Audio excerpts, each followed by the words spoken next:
Africans in the Diaspora for Harris-Walz presents. Join us every Wednesday at 8:30 p.m. EST on Zoom for critical conversations. Please excuse the technical difficulties that may happen, okay? And I appreciate all of you. Alan, I'm gonna bring you here. But it won't let me make him as a co-host, but we'll get you the link, okay? So, as always, quick, fast story this time because we have to get moving. Quick, fast story. I like to tell this story at the beginning because there's so much to talk about us as Africans not being cohesive and working together and not wanting to be a unit. Africans in the Diaspora for Kamala Harris.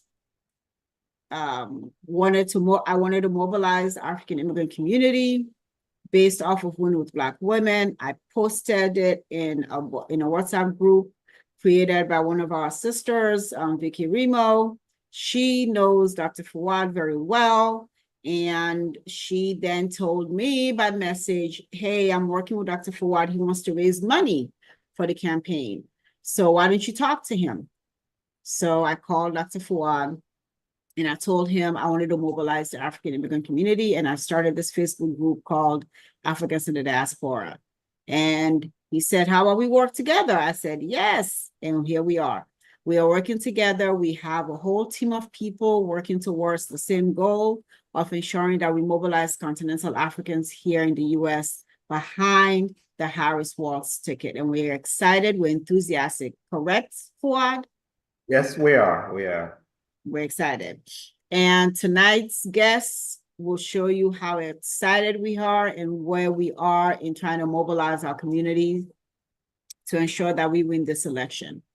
And I will move it over before I go into my usual opening of the different steps. Dr. Fawad, do you have anything to add to that before I go into the rules? I mean, good evening, everyone, our membership as well as our attendees out there. I just want to thank everyone, for taking time off your busy schedule. This is a Wednesday night. We all are excited. We historically Africans, we've done our stuff individually, but we all felt collectively it's good for us to get together and speak as a voice. Africans in the Diaspora for Harris-Walz it's a combination of Africans from all over the continent. We're all over in the US, different states, and we are excited. We know what's on the line. We know at the end of the day, when something goes wrong in America, we are the first to be picked on. As you can see, our brothers and sisters in Springfield, Ohio have been picked on right now. So we have to galvanize and make sure Kamala Harris wins this election. So thank you guys for being here. We're all family and look forward to this dialogue. Perfect. So as usual, just to give a little information, as immigrants, there are certain rules that apply to us that do not apply to everyone else, right? So permanent residents, just to give you a little bit of information on the electoral process. Permanent residents can vote. Permanent residents cannot vote. Permanent residents can donate. Permanent residents can knock on doors, make phone calls. US citizens are the only ones who can vote in this presidential election. Only US citizens can vote. No one else can vote. And only permanent residents and US citizens can donate. Foreign nationals cannot donate. Foreign nationals cannot donate to this campaign. They may be able to make phone calls, maybe knock on doors if they want to, but they cannot donate so long as they're not US citizens or permanent residents, okay? But if you know somebody in your household who is a permanent resident, encourage them to donate to our dedicated link that has been put in the chat. If you know somebody in your household or anywhere else who is a US citizen, encourage them to register to vote if they're not registered. We will later be putting information out as to different states. So keep that in mind. And on that note, we want to get inspirational words from Dr. Bull. He's going to take a couple of minutes to give us some inspirational words and talk a little bit about his RSVP. Take it over. Well, good evening, everybody, and welcome to this session. And as you know, we are the Africans in the diaspora for Kamala Harris and Tim Walz. I'm excited about this opportunity for us Africans that we've come together as a group. I live in North Carolina, and I predicted it from day one that we're going to turn North Carolina blue. And right now it is sky blue, but we're going to get it navy blue pretty soon. With that, I just want to say that we should be motivated. I think you're asking your why. We all come in with our whys, and the fact that you've logged on tonight to have a conversation with us means you're on the positive side of your why. This election is the most consequential election of our lifetime, not only for the United States, not only for global politics, but you could imagine the implications for African politics and for democracy in Africa. I don't want to even think about the alternative. All I want to think about is Kamala Harris and Tim Walz. Because with what we are going through in Africa, with a population 75% youth that are looking for opportunities and possibilities to be where we are today and where we are sitting right now, the only way it would happen for the African youths is through this ticket. And therefore, we must push and push as if our lives hold on to this piece. You know, if you are not at the table, you are part of the menu, and we see it in Springfield. The Asian community, they are not citizens right now. They cannot vote, therefore they are not at the table. Because they know they cannot be at the table, they've put them on the menu, and they're slicing and dicing them at their will. We cannot let this happen to us, and therefore we must come together. You know, as Kamala Harris said, when we fight, we win. And we're going to win because we're going to fight. But there are many ways we could fight, and we have to inspire not only ourselves because you're here, but because we have to reach out to other people. So I came up with your RSVP. If you want to be at the table, at the Harris-Walz table, and to sit at the table at the White House, for us to be strong advocates, not only for the US, not only for global politics, but for African politics and democracy in Africa, you must RSVP on this ticket so that you would have a place. And when you go through the RSVP, the acronym, the R is for you to register. If you have not registered by now, please make sure you do so. And if you've registered, you need to check with all your friends, relatives, cousins who are citizens of this America to make sure they register. It's important that we fulfill that as part of the RSVP. The S is to sponsor. And to sponsor this campaign in every which way possible. We are looking for 1,000 small donors. And we are almost halfway there with the 1,000 small donors. So please find your friends, and as we speak tonight, make sure you go to the link that we've put up to say, yes, I want to be at the table, and I'm going to make a $5, $10. Because we need it in Pennsylvania, we need it in North Carolina, we need it in Georgia, we need it in Nevada, we need it all over, so that we could make a difference. The R, I said, is to register. The S is to sponsor. The V is to vote. Not only are you going to vote, but to get out the vote. This is the stage we are in right now. We need to get out the vote. We need to have people. You should be doing your own polls right now. Get to your friends and do a quick poll. Who are you going to vote for? Who are you going to vote for? Who are you going to vote for? And tell them it's a pyramid system. Go find 5 more people. Tell those 5 to find 5 more people. Because when we do that through the pyramid system, we're going to guarantee that we would get the vote. So that V is very important. And the P is to promote this ticket, is to push this ticket to do whatever you can. Because right now, as Timari said, you could sleep when you're dead. We don't need to sleep for 45 plus days. We need to keep the vigil. We need to push it and push it as if our lives depend on it. And truly, our lives depend on it. Because the privilege we've experienced and how some of us came to this country and to settle down, that line is gone. So if we have people on the table that would help the youths to get scholarships, STEM, USAID, and all of those things for Africa, Africa will be lost. And this is the ticket, the only ticket that could do it from Africa. We know the alternative for the other ticket. So it is consequential. So I call upon you tonight and every night for the next 45 days to do this, to serve God and humanity, because this is where we are right now. With all the energy we've put into this fight, they're telling us it's even, it's tied. You could tell that this election is consequential. So this is where I just want to leave it with you to say, think about your why. And as you listen tonight and as you leave tonight, take the message. Take the message of the opportunity economy. Take the message of moving forward, the new way forward. Take the message of the consequential election. So I thank you all.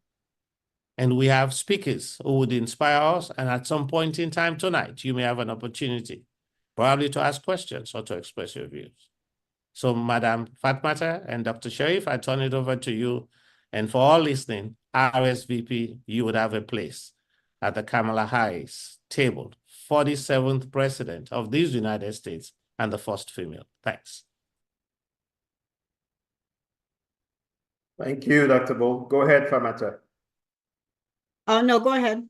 Fuad. Well, obviously, Dr. Bull, you've said it all. Just to kind of pick you back on what you're saying. Tonight, we have, obviously, we have a guest speaker. I'm not sure if the Honorable Ambassador is here.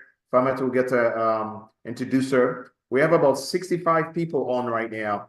The donation link will be on there. Like Dr. Bull says, our goal is to get 1,000 Africans in the diaspora to donate minimum $5, $10, $15, $20, $50, whatever you can afford. But we want to get a minimum of 1,000 people to donate in the next 2 to 3 weeks. And I know you guys are here. I know you guys are excited as we are. That's number one. Number two, we have about 65 people online right now. Our goal is to also go and get out the vote in 3 of the battleground states, Pennsylvania, North Carolina, and Georgia. If anyone on here is in one of those 3 states, please contact myself or anyone here. Drop your email on the chat so we could be able to contact you. We're trying to put a group together so we could go and get out the vote in those states. Now, if you fall in any of the other battleground states, either Nevada, Arizona, Michigan, Wisconsin, please feel free to let us know. We're trying to get a total of about 20 to 30 people so the campaign could reach out to you so they could design a way for you to get out the vote. So please, number one, donate. We want to have a donation about 1,000 people in the next couple of weeks. But tonight is a great night. Donate at least a minimum of $5 to $10 or $20 or $100, whatever you can afford before you leave this call tonight. And we're grateful for you to be here. And obviously, the donation that you make is done under Africans in the Diaspora. So we get credit that we have up to 1,000 people that donated X, Y, and Z from Africans in the Diaspora. So we are getting credit, collectively credit for the donation you make. So we thank you for those who are rejoining us on our weekly calls. We thank you for those who are new. And like Fatmata says, we need help. We're all excited. We need technical help. People who have any help you think you could do. We need people to be part of our membership. So please feel free to join us and let's all join together to make sure Kamala Harris wins this election on November 5th.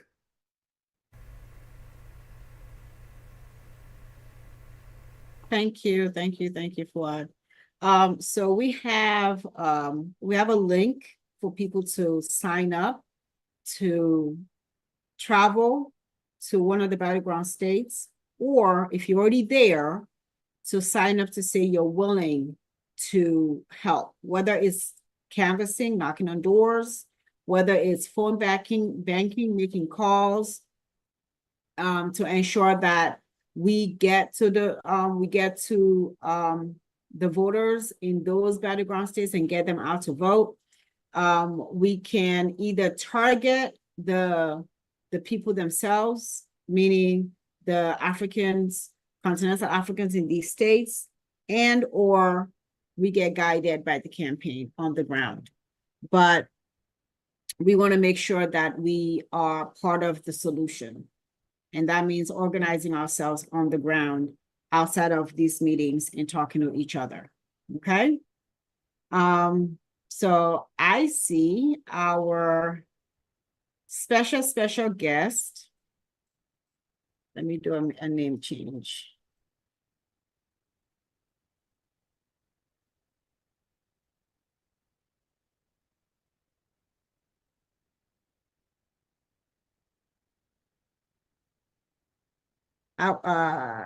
Is Ambassador ready so I can introduce you?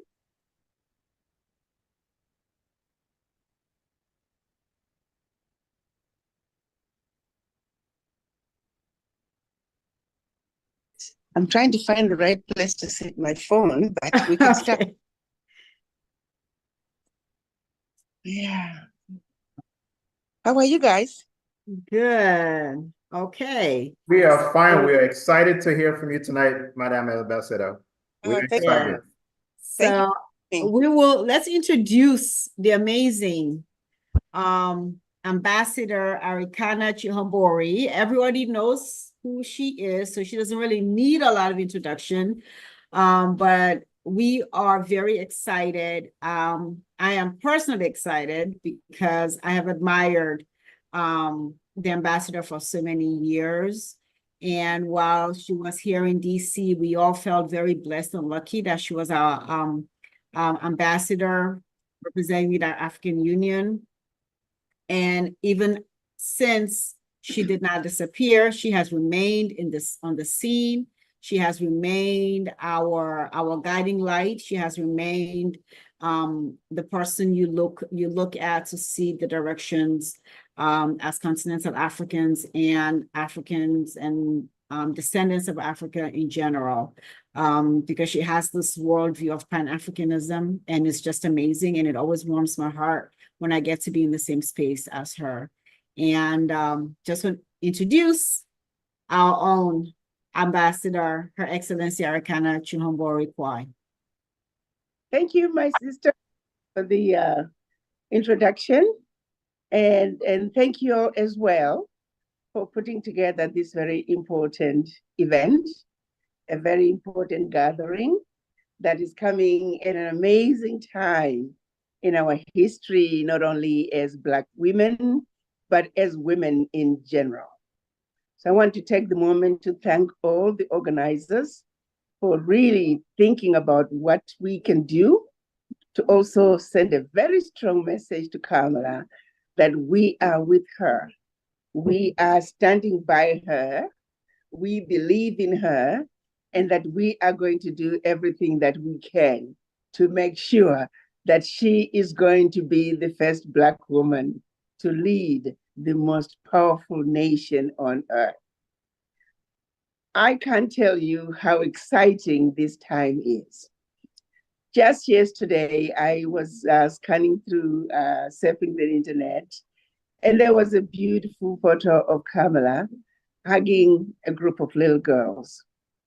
I found myself having tears in my eyes, tears of joy, to think, for me as a doctor, when you look at just Kamala running as the candidate, the Democratic nominee for President of the United States, the healing that brings to us as Black women, the healing that comes to us as women in general around the world. It's something about being a woman that automatically makes you feel defeated even before your life begins, because the men are automatically ahead of us.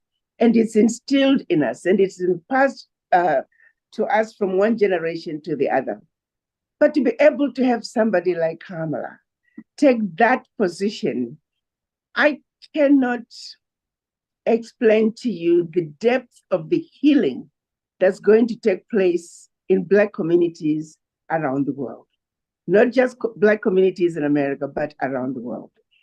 And also the healing that's going to take place from a very deep level in women. To be able to watch television and there is a woman that looks like you who is the leader of the most powerful country on earth. It is so refreshing. It's maybe just as well she's not having a very long campaign season. I don't know if I could take it, because I mean, the excitement is just too much. So in Kamala, we are looking at someone that is a Black woman that's going to show the world what a Black woman can do, what a Black woman is capable of doing. Her performance at the debate was a perfect example of how the Black woman will rise. You put her in the right place, she will rise. And that's exactly what Kamala has done. You give a Black woman $1 and she will feed a nation. Kamala is going to surprise all of us. Look at the ratings a month or two ago. She was rated, favorability was -14. Today, she's +3, the latest poll. Kamala is going to continue to surprise us. Kamala is going to move mountains. Kamala is not going to have the roadblocks that President Obama had. The things that Kamala can say and get away with, President Obama couldn't. Kamala is going to move mountains in a way no American president has. So for those who might be saying, well, you know, what about her policies? We got to look at it from every level. Policies are there to be discussed. Policy positions, they change. But for us as women, for us as Black women, we must stand together behind Kamala. I've had calls from some Africans who said, well, but she came to Africa, she was talking about gays and lesbians. Again, she was pushing somebody else's agenda. She was pushing somebody else's policies. And even if she was to do that, we have an opportunity that we also have our position as Africans and continue to challenge her, continue to work with her, continue to let her know when we disagree with her on certain policies, we let her know she's not perfect. She doesn't have all the answers. But first and foremost, we got to have a woman. This moment is calling for female energy. This moment is a time for females. Make no mistake about it. We need change, and that change is going to be brought by women. We cannot be in a place that having a Black woman, not just a woman, but a Black woman, be the leader of the most powerful country in the world, to be one of us. It's an opportunity that we absolutely cannot allow foolishness to come into play. It's a moment that we cannot allow the naysays to try and pull us down because of one issue versus another. For us, the number one issue is to have a woman being the president of the United States, to have a Black woman being the president of the United States. That should be our number one mission. She is going to be as good a leader as we make her. If she doesn't do well, it's because we did not stand behind her, in front of her, beside her, to make sure that she can become the best president she can ever be. So yes, I can't tell you how exciting this moment is. Let's not allow those who choose to keep us down to pull her down. Our main focus right now, this moment, the most powerful country on earth must be led by one of us.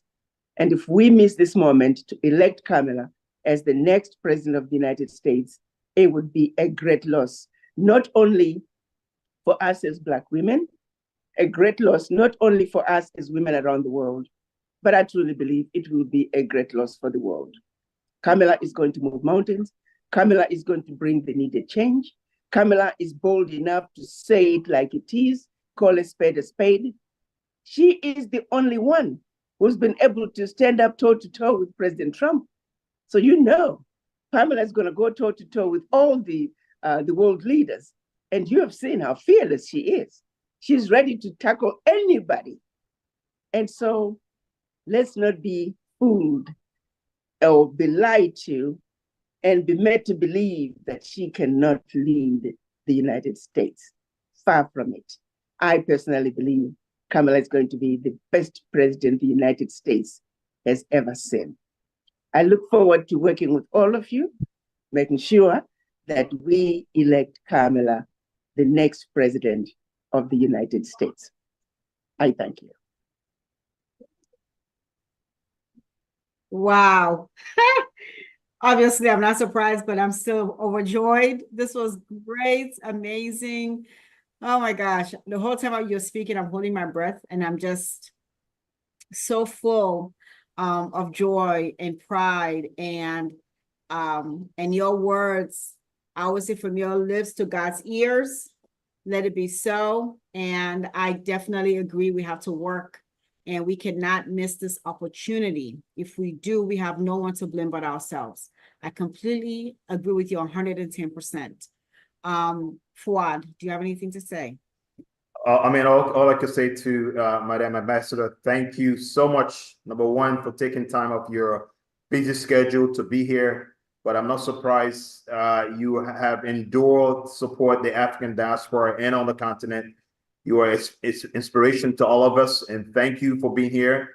I'm sure others will have questions for you, and I'm not surprised at all. You are an inspiration to us aspiring Pan-Africanists. Thank you, Madam, and thank you. I'm well excited to be here with you. So, committee members, do anybody have any questions for the ambassador, for Madam Ambassador? Please raise your hand.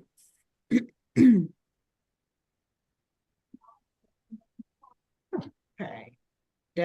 Do we know, have we seen any hands up or ask Q&A questions? From the audience, anyone?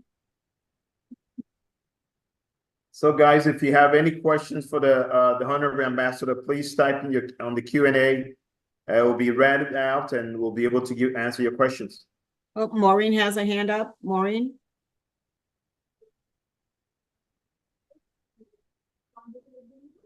You're on mute, Maureen, if you're speaking and your camera's off. Thank you. Thank you, Madam Ambassador, for the great conversation. Thank you for being here. That was very encouraging. As a Black woman, it is very, very encouraging. So my question to you will be, even as we approach our fellow African communities and we get some questions that we are unable to answer. For example, in the issue that you mentioned about, how do I put it? Some questions that they don't align mostly with where we come from, such policies. How would you advise, for example, like us, maybe if you're a community leader, how would you advise somebody to approach such issues? Thank you.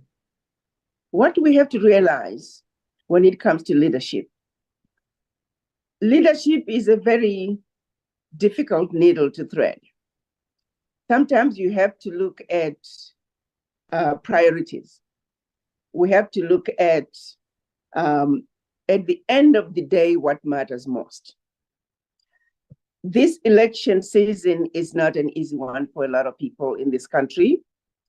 They're struggling with, for example, Republicans might say, I like this aspect of Donald Trump, but there's this aspect about him that I don't like. I like this about Kamala, and there's this about her that I don't like. But at the end of the day, you have to stop and say, on a scale of 1 to 10, based on your values, on what you consider to be the most important, let's take that issue of LGBTQ. Let's put it there on one hand. And on the other hand, you have a Black woman who's going to bring about the healing by virtue of her being in that position to see little girls who can look up to her and say, now they can honestly say, when I grow up, I'm going to be the next president of the United States, and mean it and believe that they can actually do it. For me, when I look at the bigger picture, it doesn't matter. I've often said the issue of gay and lesbians, Kamala can go to Africa and talk till the cows come home. The African leaders are going to do what they want anyway. The African people are going to do what they want anyway. She doesn't vote in Africa. She can come and say whatever she wants. The Africans are going to do what Africans want to do. So are you going to not vote for her because of an issue that is such a non-issue in Africa? We've had gays and lesbians growing up. We knew people who looked very feminine. We had women who looked very masculine. I remember having women who lived together. We called them spinsters. It was a non-issue. Nobody cared. Are you with me? So I have even said it in public forum to say she was ill-advised. When she went to Africa, I said it openly, she was ill-advised. She went to Zambia and was pushing for gay and lesbian agenda when next door Malawians, hundreds of Malawians had just died from global warming and the floods. She said nothing. But is that going to stop me from voting for her? No, because I know the bigger picture. The bigger picture is, what does this mean to me as a Black woman? To me, what does it mean to my grandkids? What does it mean to us as women in general? We have been the underdogs. Kamala has shattered every possible glass ceiling on earth. So let's look at what matters at the end of the day. Don't allow them to pigeonhole you. Oh, what about this issue? What about this issue? You will never find a leader that is perfect.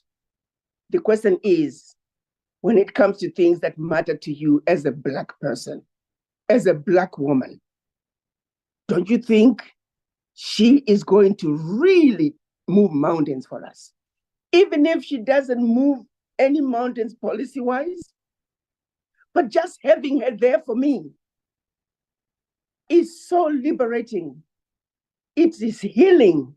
It is empowering. And then we can work with her. We talk to her. We push the agenda. We help her become a better leader that she can ever be. But let's look at the bigger picture, what matters most. When you look at the Democrats, the Republicans, they're willing to ignore a lot of the things that President Trump said, because their agenda, for some, is white supremacy. Their agenda is about preserving their race. That's their agenda. That's what matters. There was a video that was going around. The guy said, we know he's this, we know he's that, but he's pushing the white male agenda. That's why we're going to keep voting for him. That's for them. That's what matters. Are you with me? So stop and think about, what does really this mean? What does it mean to me? Let's look at our history. We've come a long way. Can you imagine? Think of our ancestors, the former slaves, how they suffered in this country. Can you imagine how they will be looking at this moment to have a Black woman become the president of the United States? I live on a slave plantation. The other day, I was just sitting at my backyard in the evening, And I couldn't help it because I was told that there are slaves buried in my backyard. It was a very big plantation. And I was just thinking to myself, if only those slaves could come to life today, if they could see what's happening today, if they could wake up January 20, we're going to be inaugurating Kamala. I mean, you talk about them doing flips in their graves. That's what I'm talking about. To say, yes, it might have taken us a long time, but we finally did it. We finally did it. We came together and we did it. So I just want you to think about what matters most. What does it mean to you? And in the bigger picture, LGBTQ, it doesn't matter. That's, how does it affect you?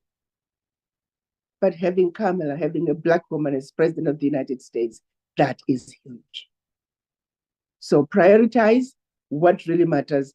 There will be many who will try to pigeonhole you and make you just base your decisions on one minor policy issue. Policy change, policy positions change all the time. This issue is asking for you to rise above the chaff and talk about what really matters, and don't forget our history. Do not forget where we have been, and don't forget where we need to be as women. And you have seen it yourself. Kamala is a fighter, and she'll continue to be a better fighter depending on how we work with her. Policy positions change. This is a one-in-a-lifetime opportunity to have a Black woman lead the most powerful country on earth. Don't forget that. Yeah. Dr. Bull? I mean, thank you, Excellency Ambassador. I am moved and very inspired by your presentation, the response to the question. As you were speaking, I was asking myself questions. And I think these are questions that we need to ask in this moment. And let us think about our continent. And we ask ourselves, who is likely of the two candidates to address a dictator in Africa that wants to undermine democracy? Who's more likely to do that? Is it Kamala Harris or Donald Trump? And I know you have the answer. Dictatorship would spread in Africa. The constitutions would be undermined because they know now that somebody on the global throne supports dictators. And what would that mean for Africa? The big picture. Who is likely to invest in Africa? Who is likely to give aid to Africa? Who is likely to bring Africans to the table to have a conversation? Who is likely to expand visas to African nations? Who is likely to give scholarships and promote STEM education?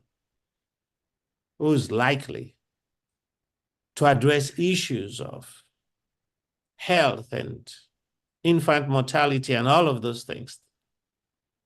We have to think how we could get to the table to be advocates and to understand how the past relates to the present and the big pictures, the Madam Ambassador has stated. Because we cannot lose sight and get pigeonholed or allow people to drag us where we don't want to go. And when we look back, we have forgotten about Africa. We cannot. And that is why this moment, this Wednesday meetings, is a reminder of our collective synergy, the synergy that we bring. What we're doing, we have not done forever. We've never done this as Africans.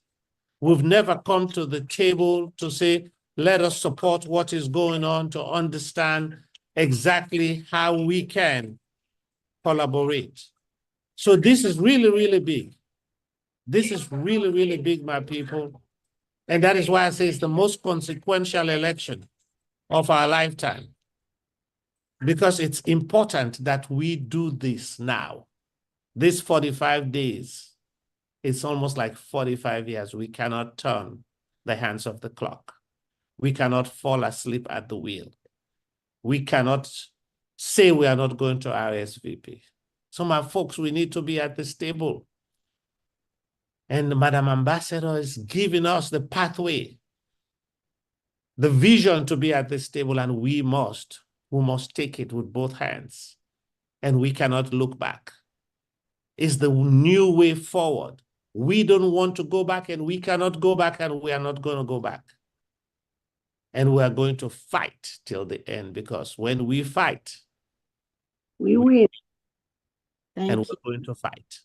Thank you. Thank I you. am willing, and I know Madam Ambassador is willing, and all of you here today, you are fighting. And there are many ways you could fight. Let's go through the RSVP again.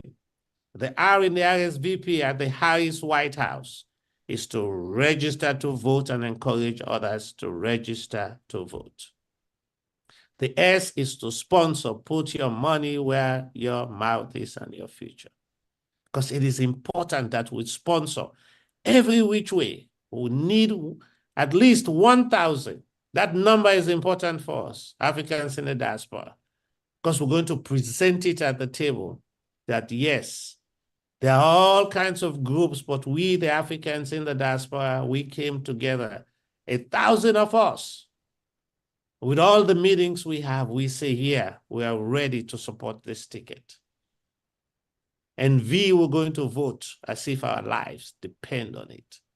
And not only are you going to vote early. North Carolina, we start October 17th. I'm going to get it and done with that day. I'll be first in line so I could drag others in on the 18th, the 19th, the 20th. Every day, make sure you take somebody to early voting. Dedicate yourself. You could do a one-man campaign by driving people to go vote. And P, promote, fight. Let people understand what this means for Africa. People need to understand the implications, the global implications for NATO, for Ukraine, for world peace, and everything relating to Africa. I mean, if people are willing to sacrifice Ukraine and Europe, could you imagine where Africa is on the menu? We are right at the top of this menu that nobody wants to care for. They're going to dissect us, make us barbecue. But we want to be at the table and not at the menu. We cannot. So I'm going to turn it over again. Thank you. Thank you, Dr. Bull. So we have a couple of questions for the ambassador. I'm not sure if she can answer these because these are, well, I guess the opinion questions. So somebody asked, Madam Ambassador, which of Vice President Kamala Harris's, what areas do you think Kamala Harris still needs to address to expand her base within the African communities? Well, in the African community, already she's hitting on some issues that are going to address the issues to do with disparity. For example, the $6,000 towards childcare for all women giving birth to get that $6,000, the $50,000 tax credit for new businesses. There was one other one. Let's see, new businesses, childcare. There was another $25,000. Was that for first-time home buyers? Yes. So if you look at those three alone, those are the areas that impact Black people the most. We're not able to start a new business because we don't have the initial funds. Giving birth is a serious issue that keeps us from being able to go to work and get back into the workforce quickly. And of course, we can't afford the down payment to own a home. Those three areas alone, if you look at it right from the get-go, there are areas that have never been looked into, and yet there are areas that are pivotal to economic development. She is addressing issues of disparity. Some of you may not be aware. She was responsible for a bill that gave billions of dollars to Black farmers. She was able to make a case that they were discriminated against, between a certain period. She understands the wrongs committed against Black people. And in her own quiet way, even as vice president, if you look at some of her policies, she has supported policies that are pro-Black. The child tax credit, the business tax credit, and the housing deposit for first-time home buyers. Those are huge drivers of economic development. She has a lot more policies that are coming up. She's going to push for the education bill, forgiveness of student loans. That is another huge one that keeps the average, even some young men, and especially young men, they feel like they can't get married because they can't afford a woman because they still owe a lot of money. It takes the average student 10 to 15 years to finish paying the college debt. So when you look at those four alone, if she can push them through, you're talking huge, huge improvement in the quality of life, the ability to save money. If you look at how she's going to challenge businesses price gouging, again, issues that are happening every day, and we are not in a position to realize that every little bit helps. We're spending more in the grocery stores. The taxes that the other side is talking about, the tariffs the other side is talking about, supposedly will make the companies pay. The companies just pass the tariffs right back to you, the consumer, in form of taxes. Harris is looking at all those games that are being played to keep us from having a leg up. She's not only doing it for Black people, she's doing it for all Americans. I like how practical she is. She is approaching, if you think about it, running a country is actually very easy. If you can just focus on, if you are a man or a woman, what does my husband want? What does my wife want? What do my children want? What do I need to do to put a roof over my head and the head of my children? What do I need to do to make it easier for me to have food on my table, to be able to go from point A to point B, to go to work? If you can just think of the things that you need to do to make your household livable and progress, and then multiply that by millions. Because what you want in your home is exactly what the neighbor and millions other Americans want. Kamala is coming with a very practical, refreshing approach to the problems that really should be solved. This issue of saying we have no money, that's nonsense. If you were to calculate, you can do your own numbers and say to yourself, how many homes are bought in the United States? You can Google it. And of those, how many are new first-time home buyers? Multiply by 25. It's not much money. America can afford that. If you look at it and say, how many new businesses are started every year in America? Multiplied by 50,000. It's not a lot of money. How many babies are born in America every year?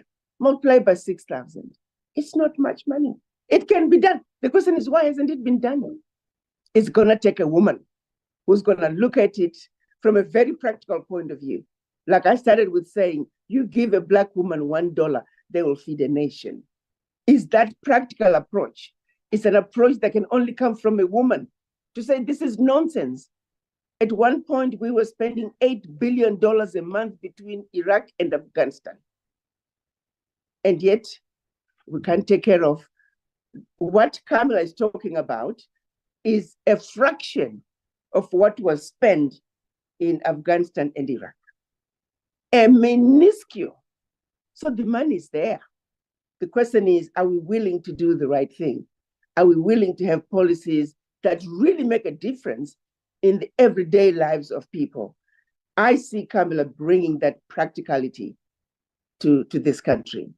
Basically saying, this is what we can do to make Americans a little bit more comfortable, not just continue to have policies that continue to make the filthy rich even more comfortable. I see that practical approach to her policies if she's to become the next president of the United States. And that sort of practical approach can only come from a woman. I'm sorry to say, there may be men in here, but I just find her very refreshing in her the practical approach with which she's approaching the position and the policy positions that she's taking and how practical and realistic they are. Thank you, Ambassador. Do you have time to answer maybe one more question? Yes, I do. I'm all yours. Okay. Somebody asked a question. Somebody asked a question that they said they traveled to Massachusetts, from Massachusetts to canvass in rural Pennsylvania. And as immigrants canvassing, how do they advocate for the plight of their people while also acknowledging the concerns of the opposing voices in a diplomatic way? Okay, I don't think I quite understand the question. Somebody traveled from Massachusetts to Pennsylvania to help canvass, and I guess a Trump stronghold. And one of the issues that came up was concerns about illegal immigration and wanting to get some kind of feedback on how to handle those kind of situations as an immigrant knocking on somebody's door who's concerned about immigration. Okay. If you have an answer, I mean, if you don't, you don't. Saying someone is canvassing, but they're an illegal immigrant. They're an immigrant like myself. I go knock on door. The concerns of the person who opens the door is about illegal immigration, and I'm an immigrant. How do I diplomatically address that issue with this person at the door? What kind of a question would that person ask? For example, give me an example of what question they would ask about immigration. They just said they have a concern about illegal immigration. That's the question. They don't want immigrants in this country. Is that what you're saying? That's what. Especially those that eat the dogs. Yeah. Yeah. Basically, that one actually it's an opportunity to educate. Exactly. For example, the issue of Haitians eating dogs and cats in Springfield. It's an opportunity to let them know that, did you know that actually Springfield did ask for the Haitians to come to Springfield? That's correct. Springfield had a serious age gap. Springfield had issues. Employers could not find employees. They simply did not have the workers. And today, those workers are very happy that Haitians are there. They are volunteering to pick up Haitians. Americans, white Americans, are volunteering to pick up Haitians who can't drive every day, take them to work. They're so grateful to have them. Every day, they're talking about how hardworking and trustworthy and family-oriented Haitians are, and how happy they are to have them as their neighbors. Did you know that? So use it as an opportunity. Do your homework. Anticipate the questions that are going to come. A lot of them, they are actually very ignorant. I bought this house. Like I told you, it was a former slave plantation. And unknown to me, I just bought it at an auction. I really didn't know the history of it initially. And it turned out that the gentleman I bought the house from, he had lost everything.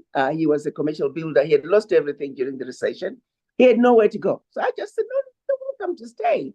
And so we became friends because he stayed in the house for another 3 months before he finally found some place to go. And I would stop by the house and we would talk. But he started telling me, and just basically confessing, he said, Doc, I was an ambassador back then. He said, Doc, the day that you bought the house was the worst day of my life. He said, it was bad enough for me to lose my house to the bank, but for the house to be bought by a Black woman, that was the ultimate insult. He said, but now fast forward, I am so glad that you bought the house. He said, because if a white man, I'm just quoting what he said to me.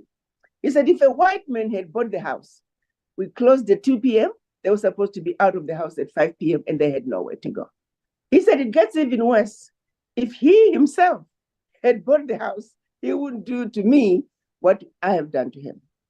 He went on to tell me that he has known more about Black people in the 3 months that he has known me, and that he has met more interesting Black people in his entire 55 years of life. He said, we white people, and I'm quoting him again. He said, we white people, we lie to each other about who Black people are. We tell each other that we know Black people. But through you, in the past 3 months, I've known more about Black people, and I have a completely different perspective of Black people since I've met you in 3 years. It's nothing in 3 months. It's nothing I said. It was through my actions.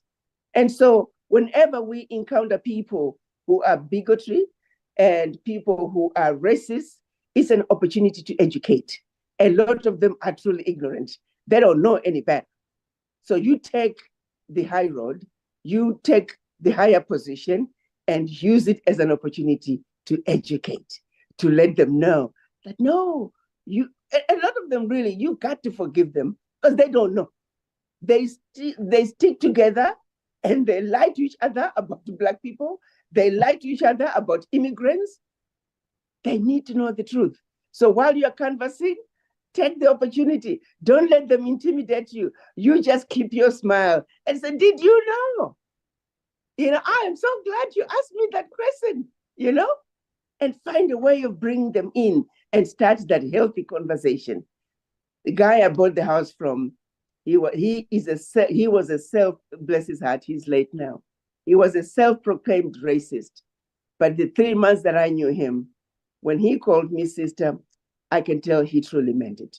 We became like, brother and sister. We called each other brother and sister. And he would say, the weekends that you don't come to the house, I miss you. I look forward to the weekends that you're coming to see me. Completely turned this racist white man. It's not that he was a racist. He just didn't know any better. He grew up surrounded by people who feed each other lies. When you run into an opportunity of a racist individual, it is an opportunity to educate. They don't know any better. And don't take it personally. Thank you, Madam Ambassador. On that note, Wow. that is such a perfect note to end this. But people may have questions later. If you have the time, we have one more guest, Councilmember Wanika Fisher, who's here to also speak. We would love for you to stick around if you have the time. But if you don't, obviously we understand. But we wanted to bring on Councilmember Wanika Fisher to give us a few words.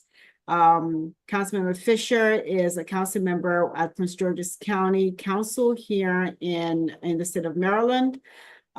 She is a child of African immigrants, and I'll let her tell the story because it sounds better when she does it. It's a very interesting and beautiful story of her parents and her African heritage.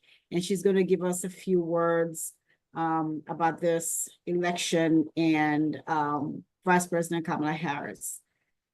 Ms. Councilmember Wanika Fisher. Thank you so much. Can you hear me, Fatmata, okay? Okay. Thank you. And it's such an honor to be here, especially with you, Madam Ambassador. We've met a couple of times over the years, and I really enjoyed your remarks. To everyone on the call, my name is Wanika Fisher. I'm a county councilwoman here in Prince George's County, Maryland. Some people know Prince George's County. We are known for a lot of things, but one of the big things is that we are the home of the biggest Black middle class, people would say, in the United States and the world when it comes to that income gap.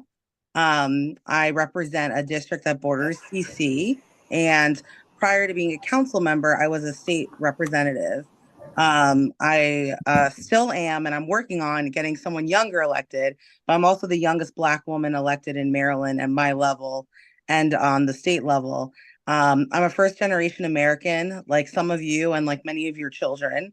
I was born here in the U.S., but my dad is a Nigerian Yoruba from Lagos, and my mom is Asian South African. So my family left India probably around 350 years ago. And so my mom, my grandparents, my great-grandparents, and my great-great-grandparents were all born in Durban, South Africa.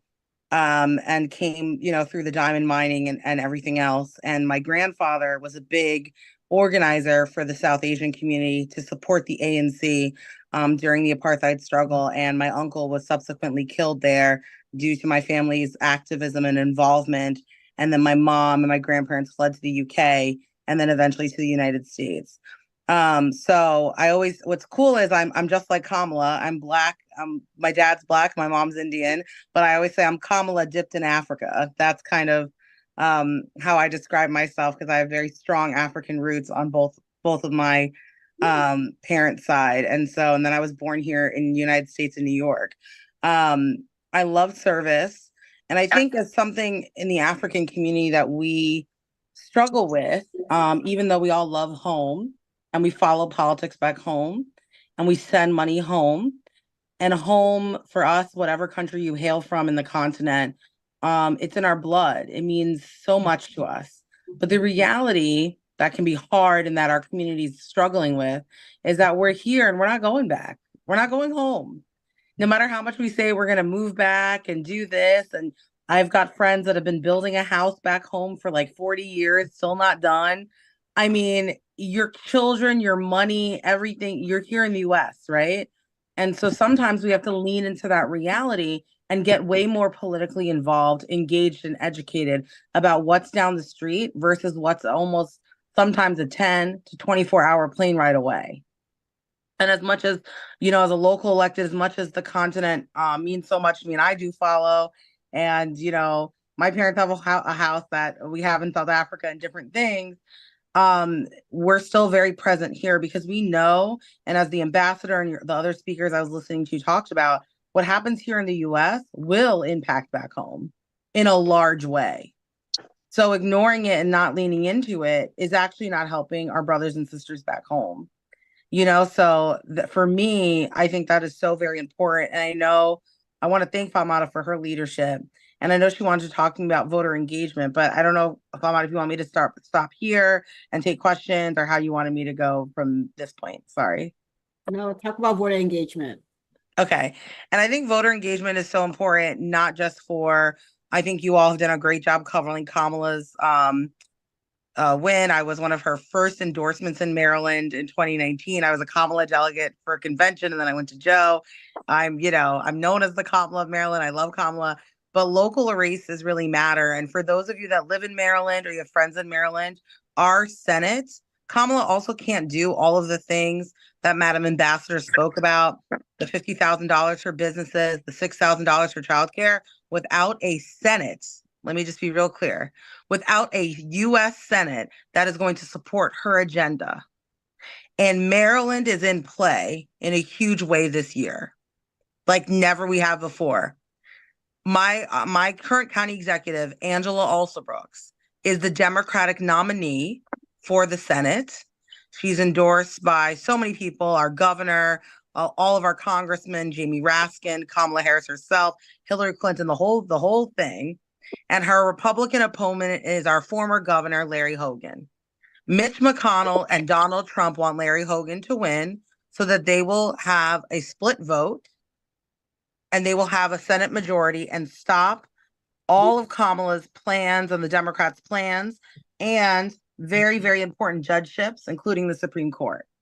It is critical for our community to not just register to vote, whatever party they want to be. It's a general, so I'm not even getting into the party politics. Whatever party they want, they got to be registered, and they need to click down the entire ballot.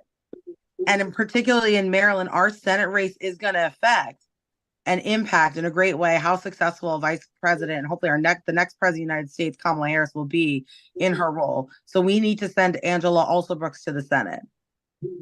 And when people talk about, Larry Hogan wasn't that bad, he was an okay governor. What's so interesting about me and what I talk about on the campaign trail is I worked with both Governor Hogan and County Executive Alsobrooks. I was a state rep with Hogan, and I've been a current council member with County Executive Alsobrooks. I can speak about them both personally. Everything that Larry Hogan has succeeded with, Democrats had to override his vetoes. Everything in his budget was wrong, we had to fix. The only reason why Maryland survived 8 years of Larry Hogan is because we have a Democratic-controlled legislature, period. That man didn't accomplish a thing. Name me one business that he championed. Nothing. Just because he's a nice guy and he's Republican light and he's not spewing racist and crazy stuff doesn't mean he won't vote with racist and crazy. Okay? All Mitch McConnell, I say Mitch wants to put us in a ditch. That's all he wants to do. Okay? And he's going to do that with Larry Hogan. So it is so important to vote down ballot. I wanted to just highlight Angela and why that's important. Your local races like myself, county council, state representative, state delegate, the more local you go, the more it impacts you. We also have sitting judges on the ballot in Maryland. Who's on the bench really matters. And so when we talk about voter registration and voter education, our community really needs help in focusing that the presidential is critical, but you're in there anyway. Have a party. Keep voting down because it's extremely important for all of these folks to win. And I will tell you, when it comes to the federal level, when for those of us on the call that are a bit more internationally focused as well, those US Senate seats matter more than anything else. She can't do anything without a Senate. That's why half the time when people say, oh, well, I didn't see Kamala when she was vice president. Guess what? She was in DC voting and splitting all the votes because we didn't have a clean majority. She couldn't be everywhere. She had to be here to cast the 51 vote all the time. So it's so important. I'm happy to take questions. I'm so honored to be here with you all tonight. I think I've been very emotional during this African Heritage Month because when I first got into politics, you know, people would be confused about what I was, who I was, everything. And to see my community show up and show out just really fills my heart with joy. I have always been, you know, I can look like many cultures, and I'm always very clear about who I am and where I came from with my voters and with other politicians. So I just want to say, before we wrap up, how proud I am of each and every one of you for stepping up and having a voice and being active, because it really means the world. So thank you so much for having me. Thank you so much. You know, I always say I appreciate you. And I so appreciate you tonight. And we have a couple of hands up, and I will start with the members of the committee. I think I saw Ike's hand up first. Go ahead, Ike. Thank you. Good evening, everyone. Madam Ambassador, thank you for that powerful speech that you gave. I had a question for you, but I'll leave it to later since you're going to hang around. This is for Councilwoman Fisher.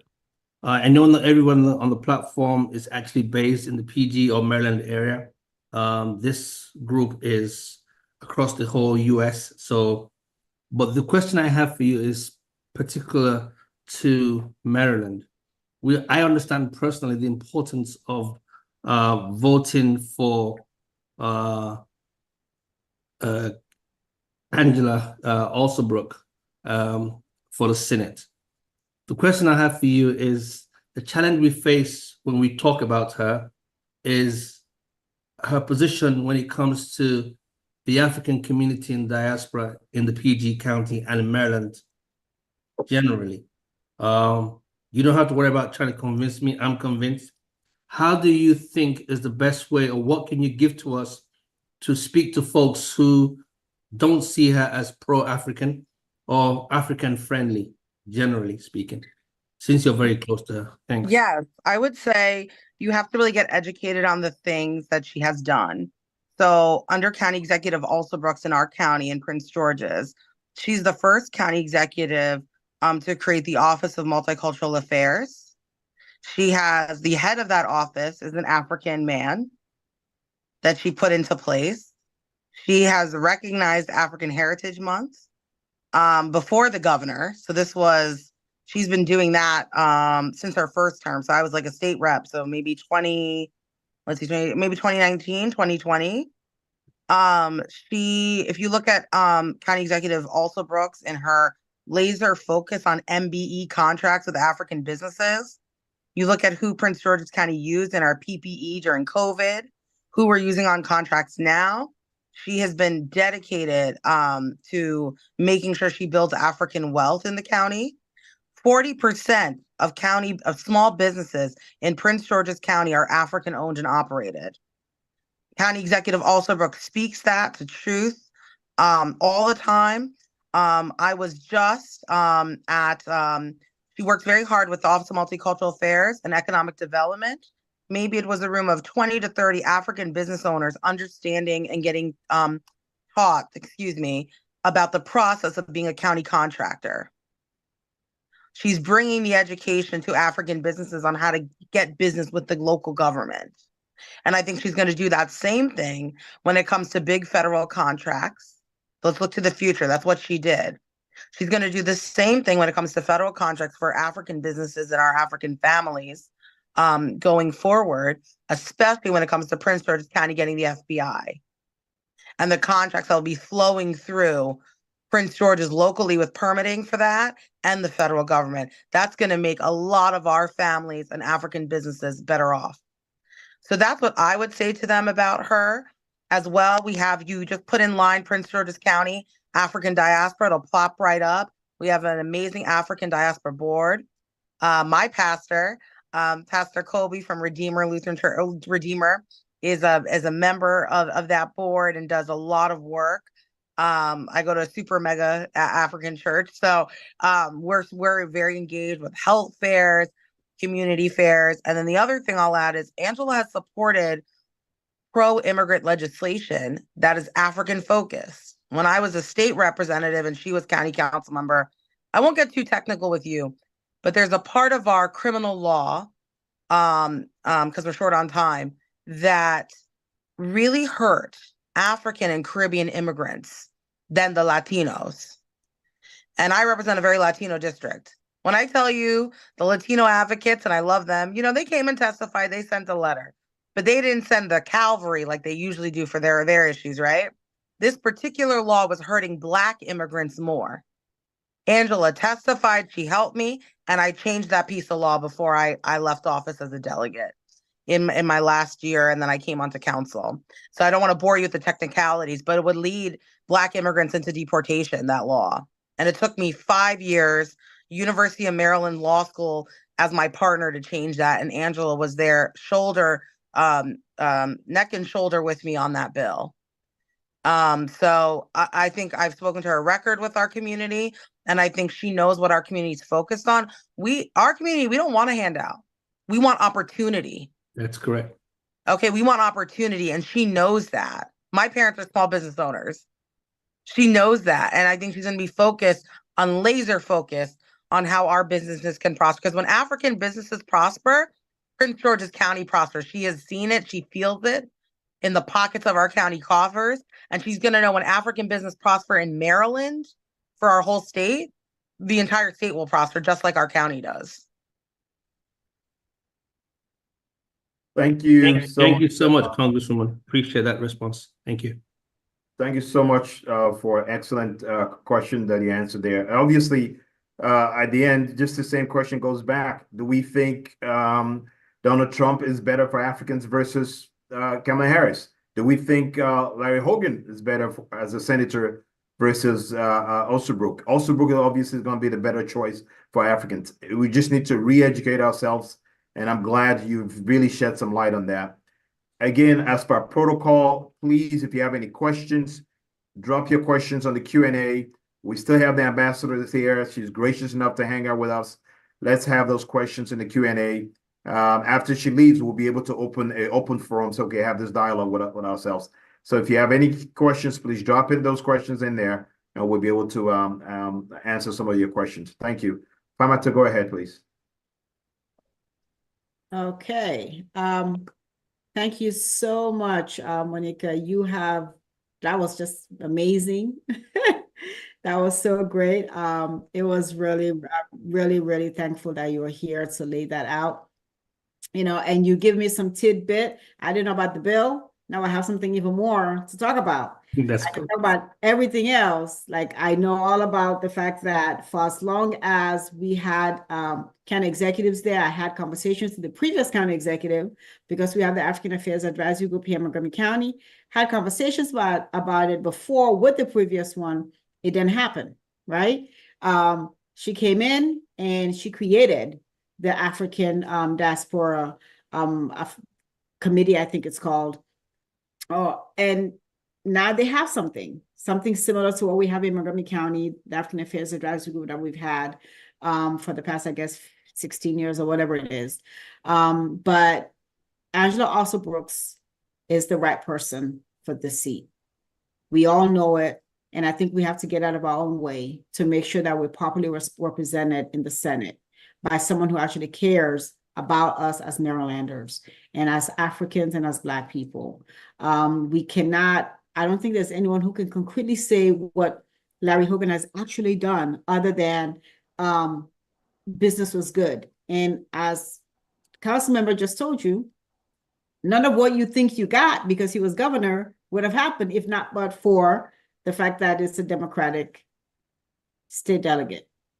And they're making the laws and they're putting them in place and they're overriding his vetoes, or they're passing laws that there's such a huge margin that he knows he cannot veto it, so he just lets it go into law without doing anything. So it's not him doing it, okay? We have our form in the chat. Please, please, please go to that form, click on it, sign up. The DMV, Maryland, we're adopting Pennsylvania. If you want to go with us, please sign in on that form. If you're from anywhere else in the country, if you live in any of the 7 battleground states, please sign up so we can connect this group of people with the campaign on the ground. We are at the point in this whole process where it's ground game, where the stretch, where we're here, and we need to get to voters. We need to make phone calls. We need to knock on doors. And if anyone has any further questions for the ambassador, please put it in the chat. If you don't, I would invite the ambassador to give us a final word, a closing word, so she can go about and have a good evening. I don't see any more questions for the ambassador in the chat. So, Madam Ambassador, if you have closing words for us, then we can move on with the rest of the program, the few minutes we have left. Yes, thank you. I wanted to just give a shout out to Congresswoman Fisher for a wonderful presentation, and of course for representing us well in Prince George's County, and of course in Maryland as a whole. It's really, I want to let you know that I also consider Durban as home. I have a home there in South Africa. I have a hotel in South Africa. And so when you are talking about Durban, and I do believe, just to give you a little bit of history, we have lots and lots and lots of Indians, all of KwaZulu-Natal. Durban is just, there's lots of Indians in Durban. They were shipped from India to come and work in the sugar plantations, which of course KwaZulu is known for the sugar plantations. They didn't think Black people were smart enough to work in the sugar plantations, so they buzzed in. They shipped in the Indians, across the Indian Ocean to KwaZulu-Natal to come and work in the sugar plantations. So I feel that connection with you, Representative Fisher. With your parents being from Durban, I also claim Durban, South Africa as home. I must say, I feel grateful. I feel excited to be part of this conversation and many other conversations that are taking place in support of Kamala. This moment is a moment that we must really understand it for what it is. It is a moment that we absolutely cannot allow to pass without making sure that we take Kamala to the finish line. We like to thank President Biden for the trust she put in Kamala, for appointing her as his vice president, and now supporting her and endorsing her as the Democratic candidate for President of the United States. Let's not forget our history. And I'm going to keep going back to that because I keep getting lots of questions and comments and naysays about Kamala and why she's not going to do anything for us. Look at the alternative. look at the option. If you can look at the option and clearly think that Kamala is not the right person for the moment, you may need to think again. In terms of whether or not she would be good for Africa, at least you have someone that we can talk to. Where we fall short as Africans is that we don't have our own policy positions. We come to the United States and ask the Americans, what do you want us to do? What is your position on us? No, we should be coming to the United States with a policy position. So when Africans don't benefit from engaging with the US, it's really our fault. Because we need to come with a policy position and say, this is what we want, and we are going to engage in this manner. And if they don't agree, if the US does not agree with Africa, you walk away. Because you don't have to put yourself in a subservient position and expect to be spoon-fed. So our failure to effectively engage the United States is because we as Africans, we don't have a policy position of our own that we must stand on. And as we come to engage the world leaders, they must also know clearly what is our policy position. So I do believe that any policy positions that you might have issues with Kamala, they're policy positions that need to be challenged, and they need to be challenged with facts. Just to the same extent that we're saying, if you're going to defend Angela Ellsbrook, you need to understand her fully, understand her policy positions. And so if you're going to canvass for Kamala, also understand her and understand her fully. The woman has done a lot for the Black community, but those who want to take her down will try to tell you otherwise. Understand Kamala, understand her policy positions, but also know that she's only human and policy positions change, and we need to have someone that we can work with, that we can also make sure that they understand when we are in pain. But I can also tell you that she feels our pain because she's been there. She understands the Black community. And so let me conclude by saying we need Kamala in the White House. There's just no two ways about it. And as men, we ask you to support us in having a woman leading the most powerful country in the world. And of course, as women, we don't really have a choice. We've got to support Kamala.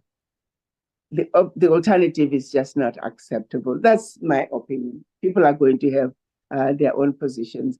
But think about your daughter, think about your grandchildren, think about your nieces, and what having a powerful woman stand in front of the world, and pardon my language, but I'm going to say it because I feel like saying it. Have her stand in front of the world and kick ass. It's such a beautiful thing, and it'll make us all very proud. So let's get Kamala to the White House. That's all I can say.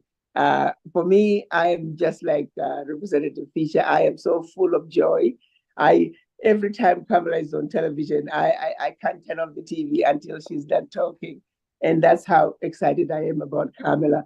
I don't get excited very easily, but Kamala is really getting me very excited. So let's do everything we can to get a Black woman lead the most powerful country on earth and let her do her thing. And I know I have every faith in her that Kamala is going to surprise us, and Kamala is going to bring and deliver visible results that will bring true change, not only to us today, but this generation and generations to come.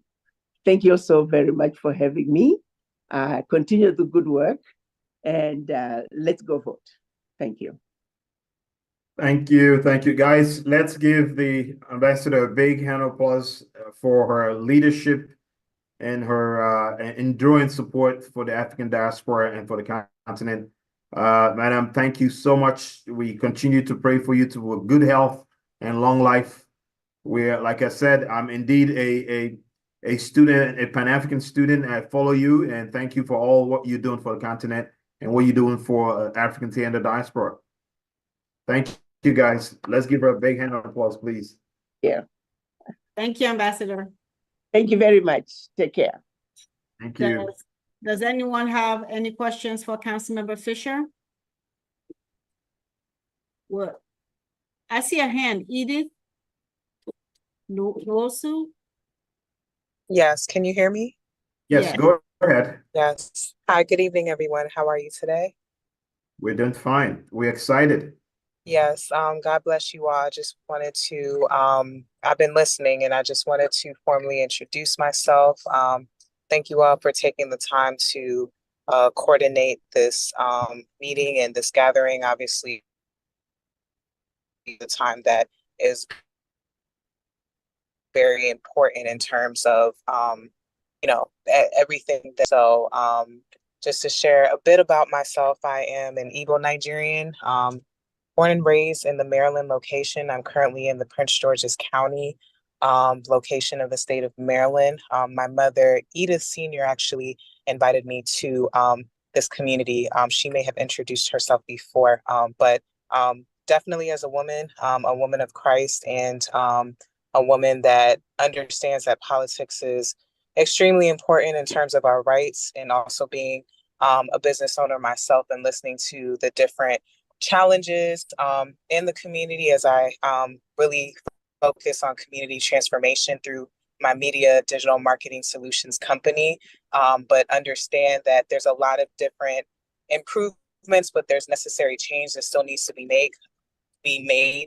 Listening to everyone speak and share their thoughts definitely puts a lot in perspective for myself, and I'm sure everybody here that's listening. So I definitely would like to see how I can be of service to you all. I think my mother had shared with me, I was in a different meeting last week, but my mother had shared with me that you all are in need of services. So whenever the appropriate time is, I would love to, speak with you all whenever that time is appropriate. And I'm definitely all about community transformation, as well as those that are in my growing network, and listening to everything that you all touch bases on. We're in the last quarter of the year, with it also being a time for, politics and things like that. We still as individuals, what we commit to the community carries huge weight. So I myself have definitely experienced quite a few things that has to do with our law, has to do with a lot of different things like that. So definitely the decisions that we make as a whole from this present moving forward is extremely important. So God bless you all. Thank you for giving me the opportunity to speak, and I'll definitely send an email over to you all to see how I can be of service to you guys moving forward. Wow. Edith, thank you so much. You've said it all. And please, we're expecting that email from you. We're looking for to expand our membership. As you could tell, Africans in the diaspora are Africans from all over on the continent, from Sierra Leone, Cameroon, Ethiopia, Guinea, Kenya. We're all over, and we're all over on the in the US as well. So this is family. Come on board and help all you can. Famata, you want to just address anything on that at all? No, just I'll look up your email. We're gonna look up, but thank you so very much. But if anyone does not have any questions for Councilmember Fisher, I know she has a lot on her plate and we don't want to hold her here if nobody has any further questions for her, so she can go on with the rest of her evening. It's 10 p.m. Anybody? I know some people may want to stay and have a conversation. If you do, that's fine. We can stay for another maybe 20 minutes or so max. Jonas Lima, do you have a question for the council member? Yes. Good evening to everybody. My name is Jonas Lima. I'm actually a former chairman for the community of Beninese in the United States. I want to ask the councilman, I'm proud of you to be in the government of PG County. I'm in Bassville myself. So I just want to ask you, where is the District 2 and how do you go about being associated with African affairs in the county? Thank you so much for that question, Mr. Lima. My district is right under yours. So Beltsville is, can you hear me? Yes. Okay, sorry, Beltsville Yes. is Councilmember Tom Dernoga, and I'm Hyattsville, I border Beltsville, his district, I'm Buck Lodge, Adelphi, Okay. Langley Park, City of Hyattsville, Brentwood, North Brentwood, Mount Rainier, Chilham, Avondale, Lewisdale, and I think I'm forgetting one more. Oh yes, Cool Spring and Adelphi. So I'm the corner that borders Montgomery County and DC. And I actually, if I could ask Fatmata to share it, I put the link. It's Prince George's County Department /Department Multicultural Affairs African Diaspora. I put the link in the chat. She can maybe directly send that to you. And then I'll also send you the direct contact of Miss Sylvia, who's our African liaison, and you can directly email her and get totally plugged in. And I want to let anyone know, you all can email me or DM me on Instagram or anything like that. And I'm happy to connect with you and invite you to things, or if you invite me to things like Fatmata just did today, I do my best to make myself available. All right. Great. Thank you. Thank you so much. Councilmember, what can we do as this group to support you, your what you're doing in PG County? Thank you so much. I would say the first thing and I say this at all the things that I do, because anyone on this call, you are dedicated. It's 10 o'clock on a work night. Y'all have kids, things to do. You all are dedicated. Don't leave here and don't tell 3 of your friends that you met me or saw me about your interaction. You know, sometimes we do things and we forget to actually continue to talk about what we do to people that aren't on this call. Like, it's great for the people on this call to hang out and chat, but you got to talk to your friend that would not be on a Zoom about African engagement and be like, I met this girl who's the first African elected to our state legislature, Wanika, and say something. So that is helpful. Following me online, you know, so you can see what I'm doing is helpful. Obviously, like all politicians, donate early and often. Okay, I've got some recurring donors. Definitely donate if you can, to campaigns and doing things in my community. But just showing up and engaging with me, inviting me to things in your community is really helpful. I never know what connection, what person I'm going to meet who's either going to support me or support an initiative. Fatmata has been a leader. I've known Fatmata for a long time. And before I was even elected, when I was a staffer and I was a young attorney coming up, she has always been just a steadfast leader and resolute. And she invited me here tonight, even though I have like a crazy schedule. I was like, okay, I'm gonna fit it in right before I go to Korea. I'm gonna log on. And then she made sure to text me because I'm so busy to make sure I was on. So, inviting me to anything like this is helpful because it lets other people know I exist. And I tell people all the time, I don't follow anything. I don't understand how so many in our community, they know this soccer stat, they know when the next game something is, they know all this other stuff, but they don't know who represents them. But it's like nobody feeds you that, right? I don't know how men know all these stats about all these football games and things like that and soccer matches, but they do, right? So it's like the same energy, just a little bit, and knowing who's around you is helpful. So that's really how it is. And what also would help me is you helping yourself, which I can tell from anyone that's on this call, you all do a lot. You all are engaged and you all care. We can't do this work without each other. And in order to be here for me or for anyone else, you have to have some self-care. And so I would ask, and especially as Africans, we put ourselves under the basement and our self-care is nowhere to be found.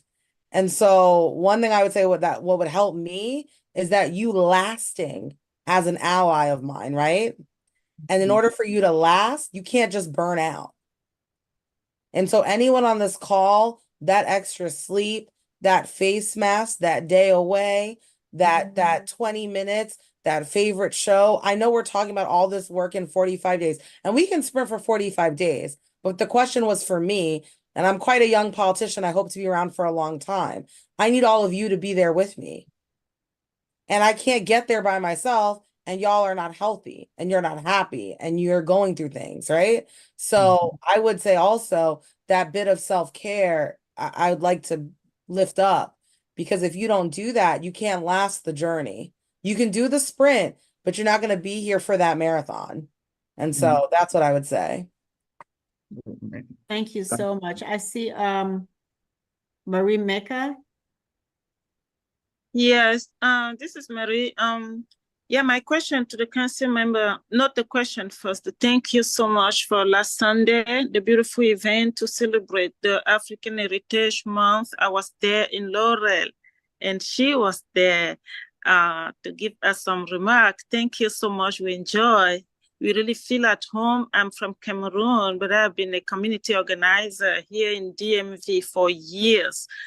And when I saw her, I have been dreaming, but she was really, in front of me to have some more motivation and courage, as a woman in the community, carrying the community for years. It started to be a little burden for me to be on.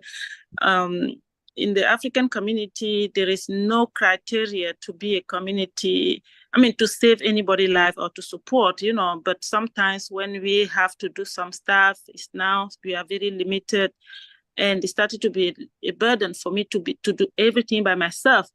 And then I need help, because I try to dream too, to some leadership position too, so that the people who trust me, or the people, the no voice, I can voice for them, they can not to trust me more, but I can make sure I have all the resources together, because I like that since I'm a child. I enjoy to serve, to serve.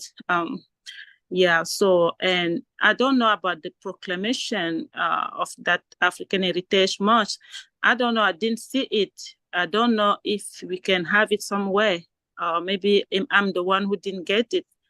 Yeah, it's going to be good for us to have it. And for the campaign, yeah, I give my support to Harris.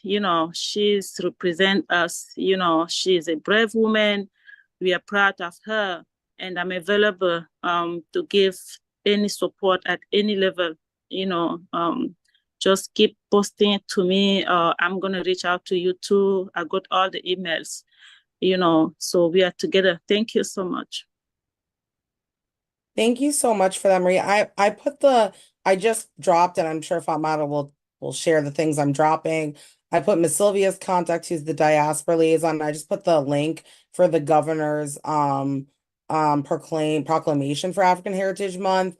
We could probably get a scanned copy of the proclamation for you, but I just wanted to send you some links if people kind of wanted to see it in a write-up way in the community, and we will definitely work on that. And I really appreciate the struggles that you've had, Marie, and your remarks. I tell people all the time, our community sometimes can be criticized about men and women and things like that. And I always say, I wouldn't be doing the work I'm doing without a strong, very intense, very alpha Nigerian father who literally pushes me to the point of no return on what I can accomplish and does not like to hear the word no or failure.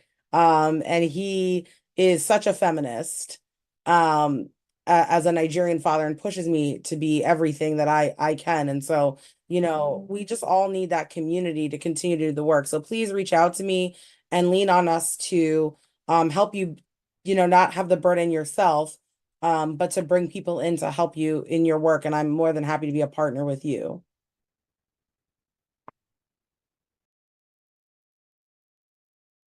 Thank you so much, Monica.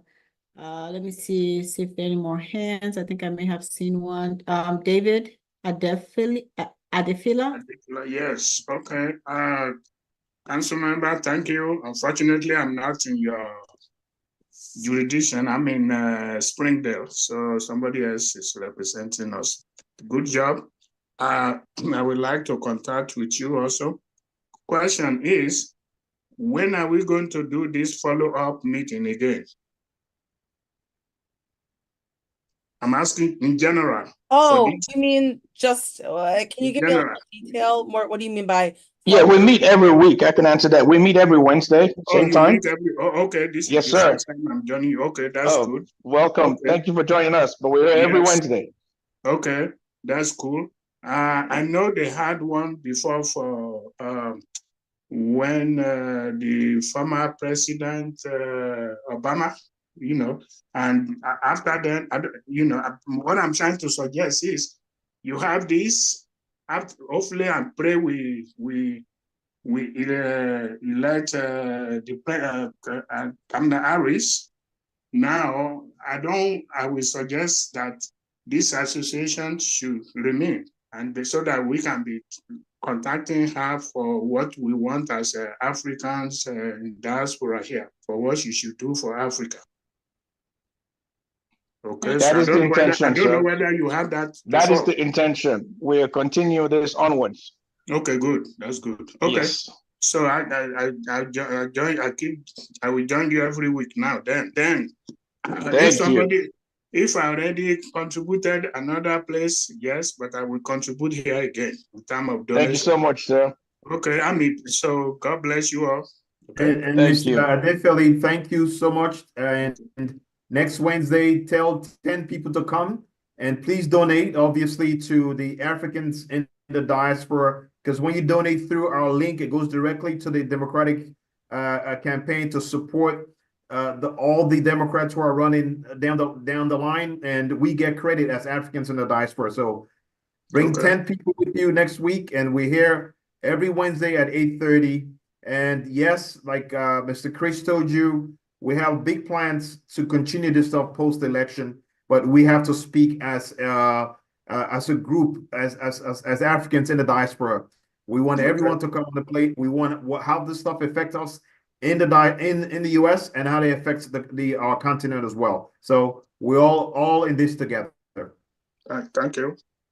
And we've shared some critical information in the chat. I'm not sure if you see in the chat. We have some links there. Our contact information is there, and many more that you could use. Can we put the donation link in the chat? It's there too. I'll post it again now. Okay, good. Just in case anyone needs to donate tonight, it doesn't matter how big, how small. We need every donation. We need every penny to push this campaign forward, generally speaking. So please, no matter how much it is, just go ahead and use the link that Dr. Sharif is going to send across, so we can be of support to all the campaigns, one way or the other, that are running. And again, Councilwoman Fisher, thank you so much for your very sound information and what you shared with us this night. I have some teachable stuff to go away with now and deal with those folks who are not in line with the real cause. Appreciate you. Well, this is beautiful.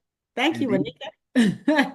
I mean, a council member I could tell you're an excellent politician. District 2, as you know, the demographics have changed. I grew up here in the late 80s. District 2 demographics has changed a whole lot. The fact that you're there surviving tells me how of an excellent politicians you are. And whatever we could do as a group, we'll could do it, whatever we can to support you. That's correct. And thank you so much. And she's not just an excellent politician, but she's also an excellent public servant. So the fact that she gives to her community is why people have stood behind her for up to this point, regardless of what community she's representing, because she has been on both sides. And she continues to serve her community. And I think that speaks to her ability to be a great public servant and does not serve her community based on anything other than their needs. I've only heard good things, so. Are there any person with their hands up? Any new member? This is your first time here. Please come up and introduce. Yeah, we have a Mary. Mary has a hand up. Mary, yeah, do you want to go? Mary, okay, where? Go ahead, Mary. Thank you so much, Council Wanika, for the highlights you've made. For one, I was impressed by where you mentioned the importance of Senate in as far as U.S. foreign policy towards Africa. I stand for Watch Democracy Grow, and so that we really mind much while I engage locally, but I also engage internationally. So I was very moved when I had at least somebody locally thinking also how foreign policy affects us at home and abroad.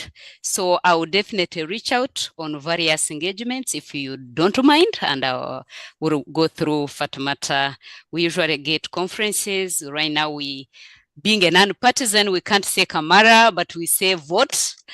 But as a woman, of course, and who is on to democracy, she stands strong, especially to see that at least now we can get a woman going for the highest office in the land, which has been also lacking, except being the first secretaries that we have had in the country. So I want to applaud you and appreciate you this evening for being here too. Thank you. Thank you, Mary. Thank you. I see Anyone else hands is up? You can please go ahead. I see Miss Charlotte's hand is up, and yeah, I see Miss Charlotte's hand. Good evening. How is everyone? Good evening. Good evening, Michelle. Good. Well, thank you so much, Councilwoman. I am just so blessed by you being here tonight and everything, and I appreciate and will put you on our prayer list. A couple of things. We're encouraging everyone to register and everyone to vote. My concern right now is because of something that is going on with Trump being in Uniondale tonight to one of his rallies. I grew up in Uniondale. I graduated Uniondale High School in 1970. He's like 10 minutes away from my old house. I'm trying to figure out, why is he there when he doesn't have a snowball's chance in hell of ever carrying that particular, district or anything? My concern right now, which I want to bring up, is while we are looking at certain things, I am watching them pass legislation about electors and how they're going to certify this election. Okay, so yes, Kamala could win by a landslide. Okay, but certain things are being put in place that can negate that if the electors do not certify, the election, and they only have to do that in certain states. Then it has to go, if I am correct, it'll go back to Congress, and the House. And we know the House is Republican. Okay, so is anyone looking at that and possibly seeing about filing some laws or something to stop them from being able to change these laws at the last minute that would prevent electors from, certifying this election? That's the question that I have for all of the attorneys. Are they looking at that? And you yourself, as a congresswoman, looking at that? Councilmember Fisher? Sure, yeah. And I know some people have said Congresswoman, and from your mouth to God's ears, but I'm a council member, so I was a state representative, and then I'm locally on the county council. But I would say so, Miss Charlotte, you have the same concerns that many in the party and across the country do. So each state, and depending on where you are, there's like election laws and election watchers and reporters for each state. The Democratic Party, I'll go look for it and then put in the chat, has like a hotline when you see or witness anything. Most states, 45 days out, Miss Charlotte, there's not enough time to really change any laws that are already on the books in every state, the way their Board of Elections have set it up. But there are lawyers, whether it's in the ACLU or the party, that are ready to go file. And what they'll do is they'll file and make injunctions for it to stop right away in several states. So the Democratic Party kind of already almost prepays. I actually have a friend who's at one of the bigger firms to come and step in and start those lawsuits to be ready in states where they think like there might not be election certification or hampering with our elections. But that really is a huge focus for the party, and I know that they already spend money on a contract for a legal team for that. And then the reporting for each state when you might see like election fraud and things like that. So that's kind of what I know. We're very lucky in a state like Maryland. We are good to go on certifications. Our laws are correct in that matter. And we have a great Board of Elections.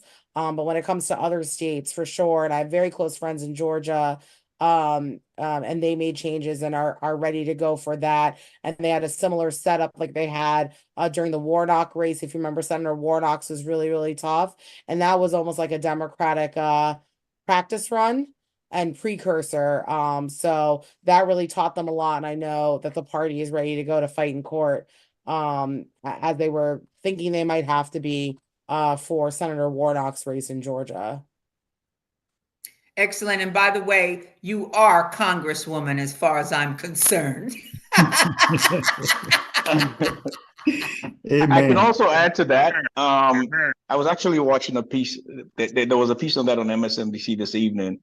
The electors that were just appointed, the 3 electors, are actually changing. They've literally wrote a proposal to change 11 of the Georgia election laws. And the Secretary of State, Brad Raffensperger, I forgot his name, he was big. He is pushing back. So there are people watching, not just Democrats, the Republicans that are upstanding are watching this too, and then trying to put a stop to it as much as we can. But I think, like you said, the goal is for them to contest in the battleground states. They've been placing these electors in there to try to, again, stop the certification of these elections. But it's being watched, and the public is starting to get wind of it. So all eyes on deck, all hands on deck. So, I see Ruth. great question. I know was this Stephanie or Chris? There was an update in the news that you guys were going to share. I know we have 5 minutes to go. We have one last hand up real quick that we can do, Chris and Stephanie. Ruth.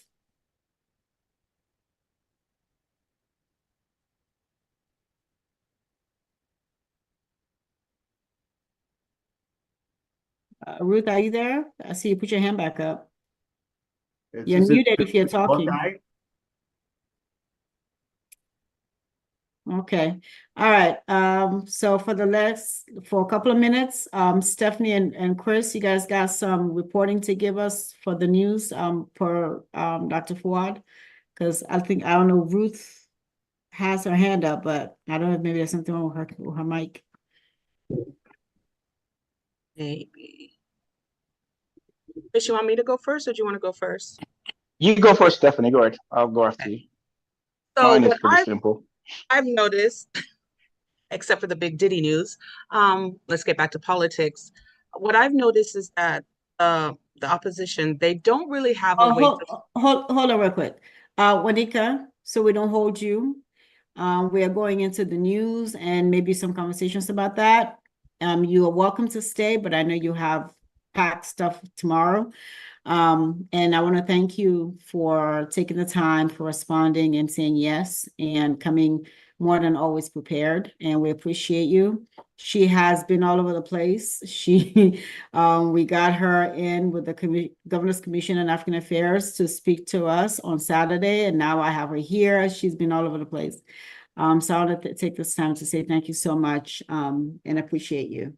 Thank you. And I just want everyone to know, I put in the chat the national contact for the election fraud. And I've been following what you guys been asking me, and I've been trying to toss it in the chat for you all. So thank you again. Thank you for having me. I will listen. I'll just be off camera packing. I'm privileged. I'm going to Korea on Saturday to represent the county for some economic development. So I have to pack my bags and do that. So I just really appreciate all of you. And if you ever have personal questions, I know some of you might be interested in running for office questions. Pamada will tell you I'm an open book. So if you just want to DM me or want coffee, I will actually, if you want to meet with me, like actually have a Zoom with me personally or a conversation, I will put my scheduler's information, Greta Sandino, in there in the chat for you all. Please don't share with other people, but keep it with the 50 some of you that are here. I just don't want to disseminate it around the world, but you all can have that. And that's really how to see me in person. Like Famada's lucky, she gets me with just my text, but everybody else I kind of have a scheduler. So you actually really want to see me, or you want me at an event, like something like that, I'm going to put her information in the chat. So you don't even have to go to me. You can just go straight to her, because in the end, I will refer you to her anyway. And she's very responsive. If you want to Zoom, or you want to in person, or you want me at an event, or you want a county citation or proclamation for a community leader or something of that nature, you know, please contact my office, and I'm going to put my scheduler, Greta Sandino, in the chat for you all. Again, I just thank each and every one of you, and you don't have to raise your hand or say anything. Just please promise me you're going to have some self-care in your lives, as well as we continue to fight for our community and our people. Thank you. Thank you. Guys, give a big round of applause for Councilmember Wanika Fisher, please. Thank you, ma'am. Thank you. Fuad, take it up. The privilege floor is and open. pride of being Madam an Stephanie. American. Stephanie and Chris, I'm sorry. Okay, back. Africans in the Diaspora for Harris-Walz presents. Join us every Wednesday at 8:30 p.m. EST on Zoom for critical conversations. This week, we're honored to welcome Her Excellency, Ambassador Arikana Chihombori Kwoa, former AU Ambassador, and special guest Prince George's County Councilwoman Wanika Fisher. Stream the event live on Afrique Today Web TV. Africans in the Diaspora for Harris-Walz. Support, vote, donate. Don't miss this event. Live on Afrique Today Web TV. Afrique Today, the best of digital TV. Afrique Today Web TV presents big LED screens for all your events. Make your next event unforgettable with our range of stunning LED screens, available in various sizes to suit any occasion, whether it's a birthday, wedding, or concert. Choose the perfect screen for your event. Standard, 24 panels, 142-inch. Standard, plus, 30 panels, 170-inch. Premium, 40 panels, 185-inch. Platinum, 45 panels, 200-inch. Gold, 50 panels, 220-inch. Elevate your experience with Afrique Today Web TV. For more information, call us at 571-612-0496 or 240-813-5665. Your event deserves the best. Choose Afrique Today Web TV for exceptional LED screen displays. Salut madame, salut monsieur, je suis Alain Pierre et je suis très heureux de vous retrouver ici pour vous présenter le LCD écran que vous voyez actuellement derrière moi. Alors ce LCD peut être installé dans votre backyard pour vos anniversaires, vos mariages ou tout autre événement que vous voulez organiser. Alors comment faire pour installer ça chez vous?